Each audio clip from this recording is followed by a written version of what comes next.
Hey everyone, just wanted to put out a quick video while I was healing from my surfer's ear surgery. I'm likely sidelined for 2 more weeks, making it a total of about 3.5 weeks, which isn't too bad. So anyways, a few months ago, Boost Surfed reached out to me about reviewing their motorized fin. Now I've seen a ton of Instagram videos, and my favorite one is this one. Now I'm going to be completely honest, I actually turned them down because if you know my channel, you know that I focus on shortboards, mid-lengths. I haven't done a longboard. But then I remembered I do have 2 stand-up paddleboards, as well as a kayak that could actually use this motor. And so I actually reached back out to them and got the motor from them. Ultimately, I'd like to do a full review of this fin in that environment on my other channel. But for now, since I have the fin, I thought, might as well try it. Really quick though, I'm not going to talk about how this device works, how to use it. I'm only going to show you and share with you how it's surfed and whether or not it could be useful. Now the first thing you'll have to realize is that this is an electric motor. Therefore, there's going to be some weight to it, and using it on a shortboard makes 0 sense. I would say that you should probably put this on a board that's greater than 65 to 70 liters. So Wavestorm works. Any other longer boards, and the longboard I'm using I believe is like 72 liters, so it's probably just at the cusp of acceptable. So one other thing I want to mention is I am not a longboarder. In fact, I am terrible at it. This is actually the 3rd time I've been on this board. I surfed it 2 other times without the boost fin and just a normal fin. If you see me fall, it has nothing to do with the Boost Surf motor. It has everything to do with my inability to control a longboard. Now, having said that, I was actually surprised at how I didn't notice the fin. Now, there was a little bit of drag, but I'm not sure that's a bad thing, especially because the type of board I'm riding is meant to nose ride. And the drag on the tail was actually keeping my nose down, making it almost easier for me to get up in front of the board.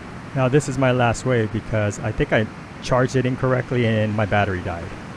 So here we are at day 2, and it's a much smaller day, so probably a better test actually for the fins. The great thing about it is I was absolutely floored at how fast it actually went. I can't give you percentages, maybe twice as fast as I could paddle, but the point is it was really effortless. The question I have to ask myself is this something that I would take out? And the reality is I'm a shortboarder. Mid-length is about the longest I'd like to go, maybe once in a while on a longboard. At the end of the day though, it's probably not for me. However, this is where I see the true benefit to this. Someone that's maybe injured or older could really benefit from this fin because it absolutely works. And as mentioned before, the drag and the interference of it is very minimal, way less than I would have expected. So it does the 2 things you want it to do. 1, it helps you paddle out, and 2, it helps you catch waves. And what's really ironic was that about a month before I actually got the fin, I had hurt my shoulder and I was out of the water for 2 weekends. So I really could have used it then because I couldn't lift it over my head, so I could have just one-arm paddled it and probably surfed some smaller waves. Overall, I think this is a great product. I think it's very specific for the type of person that needs to use it, as well as the type of environment you want to use it in, but it actually works. Now, having said that, I found one specific problem with it, and I'm only going to mention it because I would like Boost to address it, because I think they can improve on this product and make it more useful for a slightly wider audience. The issue I had was timing. What I mean by that is in order for you to make this battery last, you wanted to use it as minimally as possible only when you needed it. You didn't want it running all the time because then I think your session would be done in like 30-40 minutes.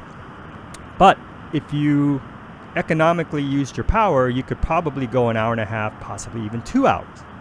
But what I found is that although I'm an advanced surfer and I'm very good at positioning for waves, I found it difficult to actually time, position, and then get the timing of setting the remote to initiate the motor.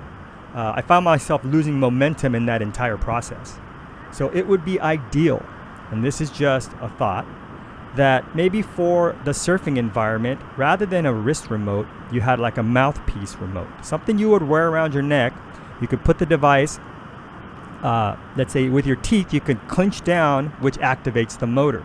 So what you would want is to be able to focus on the wave, initiate the motor, paddle, turn off the motor, turn around, and then initiate the motor again as you paddle, and at no point have to stop, push the button with one hand on the other wrist, which is then ultimately stopping your momentum, right?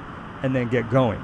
So having a different remote system in the surfing environment would be key. And maybe it would be useful in other environments. I'm not 100% sure, because again, I don't want to use my battery all the time.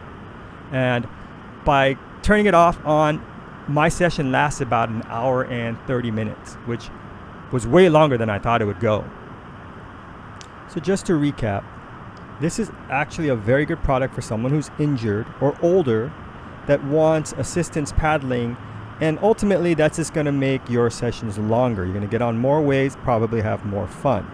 The type of board you want to use is something above 65, 70 liters, so that way the ratio between the weight of the fin and the weight of the board is balanced.